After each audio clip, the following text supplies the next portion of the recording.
La semaine dernière, Apple a fait son keynote pour présenter ses nouveaux produits. Pendant cette présentation qui a duré presque 2 heures, ils se sont assurés de ne pas prononcer le mot intelligence artificielle une seule fois. Bien évidemment, on connaît Apple et ses coups de marketing, ils ont appelé leur propre intelligence artificielle Apple Intelligence. Pour moi, l'évolution la plus bluffante est sans aucun doute celle associée à Siri.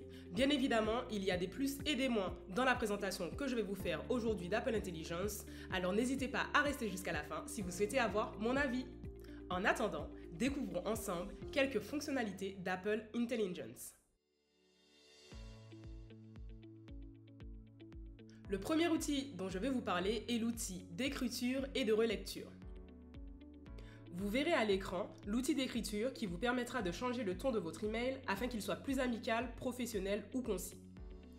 L'outil de relecture, quant à lui, permet de corriger la grammaire, le choix des mots et la structure des phrases. On aura également la possibilité de faire ressortir les points clés et les ajouter à notre message. Le prochain outil dont nous allons parler est Genmoji. Alors je sais pas pour vous, mais personnellement j'ai toujours rêvé de créer mes propres emojis et grâce à Apple, c'est chose faite.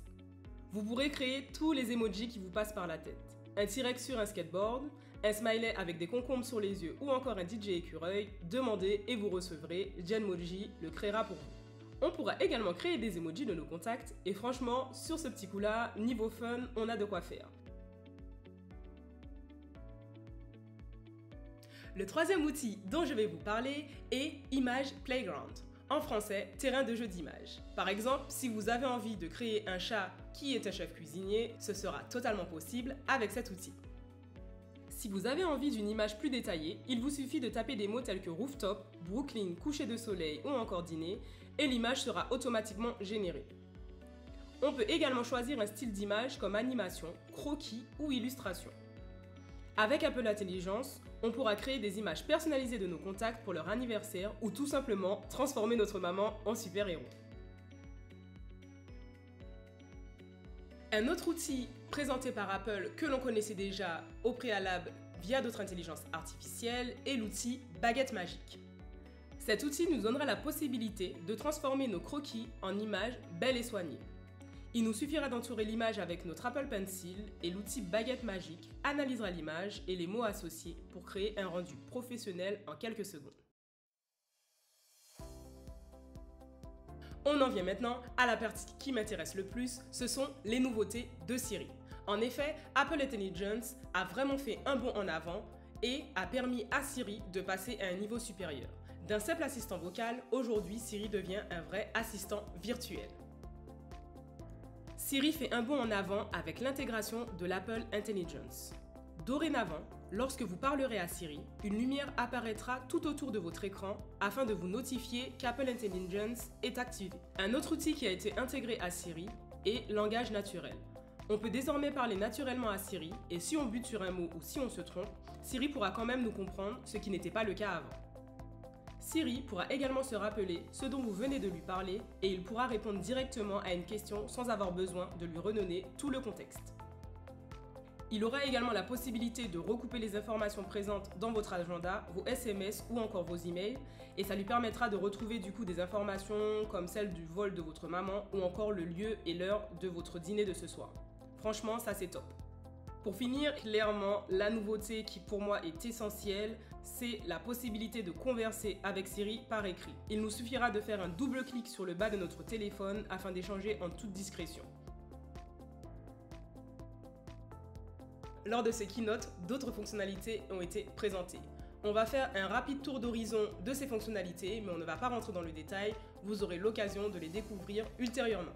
Dans les autres fonctionnalités présentées, on pourra effectivement avoir des notifications prioritaires, ce qui permettra à Apple Intelligence de placer en premier sur la liste des notifications celles qui sont les plus urgentes. Une autre fonctionnalité que je trouve vraiment intéressante, surtout lorsqu'on a des milliers de photos sur son téléphone, c'est la possibilité effectivement de donner des précisions à Apple Intelligence afin qu'il puisse retrouver dans notre téléphone des photos précises. Et pour rester dans l'album photo, si vous avez envie de créer un souvenir vidéo d'une action en particulier, tel que le petit Léo qui apprend à pêcher, ce sera également possible grâce à Apple Intelligence.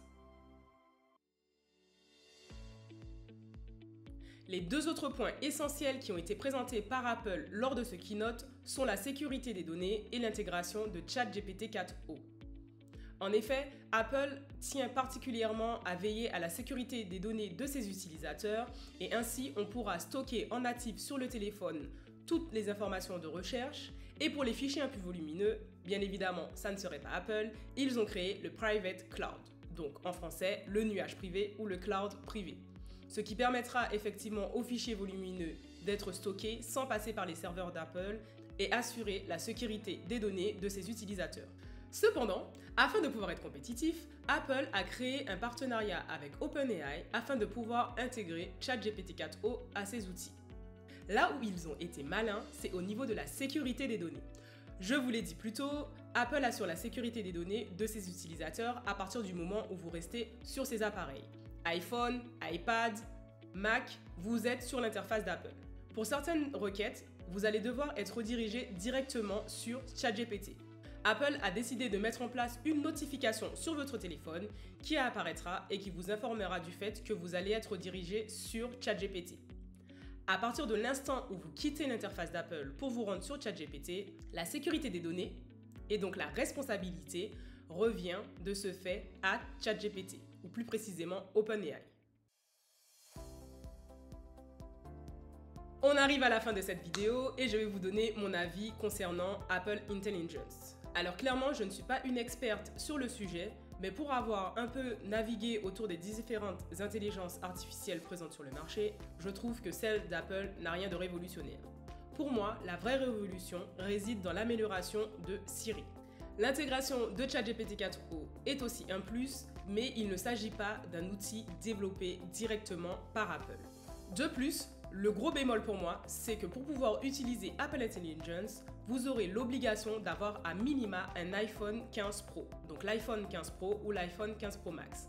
Concernant les ordinateurs, vous devrez avoir un ordinateur avec la puce M1 à minima, avoir iOS 18, iPadOS 18 ou encore macOS Sequoia. Clairement, pour moi, le seul objectif de cette intelligence artificielle pour le moment est de pouvoir booster les ventes d'Apple. Si vous n'avez pas le dernier téléphone d'Apple ou encore le dernier ordinateur, c'est-à-dire les outils les plus chers de la gamme d'Apple, vous ne pourrez absolument pas utiliser cette intelligence artificielle et ça c'est un gros bémol. Mais le coup de grâce est arrivé quand Apple a annoncé que l'outil serait uniquement disponible en anglais et aux États-Unis à partir de septembre. Ce qui veut dire que pour toutes les personnes qui sont en dehors des États-Unis, elles devront attendre courant 2025 afin d'avoir accès à Apple Intelligence.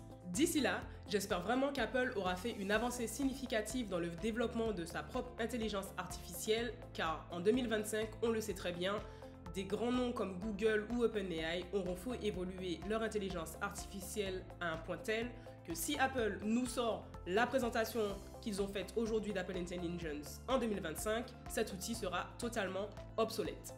N'hésitez pas à me donner votre avis en commentaire. En attendant, vous connaissez la chanson, je vous invite à liker, commenter et à partager. Et on se dit à la semaine prochaine pour une nouvelle vidéo. Bye bye!